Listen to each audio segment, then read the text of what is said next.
गोष्टीचं नाव आहे कोळी आणि कासव. एकदा एका तळ्याच्या काठी एक कोळी मासे पकडीत बसला होता. तळ्यामध्ये मासे, कासव, मगर असे बरेच जलचर होते. कोळी आज सकाळपासून मासे पकडायला बसला होता. संध्याकाळ होत आली होती, पण त्याला एकही मासा पकडता आला नाही. दिवसभर जाळे पाण्यात टाकून तो बसला होता. शेवटी तो खूप निराश झाला. आपल्या नशिबाला दोष देऊ लागला. संध्याकाळ झाली, अंधार पडू लागला. म्हणून जाता जाता एक शेवटचा प्रयत्न करून पाहावा असे त्याला वाटले. त्याने आपले जाळे पाण्यात टाकले आणि मोठ्या अपेक्षेने जाळे वर ओढले. तेव्हा त्याला जाळ्यात काहीतरी अडकलेले दिसले. त्याने झटकन जाळे पाण्याबाहेर काढले. तेव्हा त्यात एक लहानसे कासव त्याला दिसले. तो विचार करू लागला, नाही मासा तर नाही, कासव तर मिळाले. आजची आपली हीच कमाई. त्याने कासवाला काढून हातात घेतलं. कासव खूप घाबरलेलं होतं, पण लगेच सावरलं.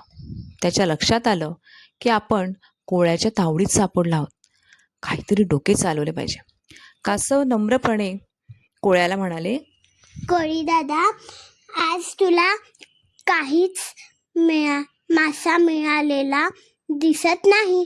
तुझी टोपली रिकामीच दिसते. मला या लहानशा कासवाला घरी नेऊन काय करणार? त्यापेक्षा मी सांगतो तसे कर. कोळी म्हणाला, काय करू सांग. मला पाण्यात सोड, म्हणजे मी पाण्याखाली जाईन. खाली खूप मासे आहेत.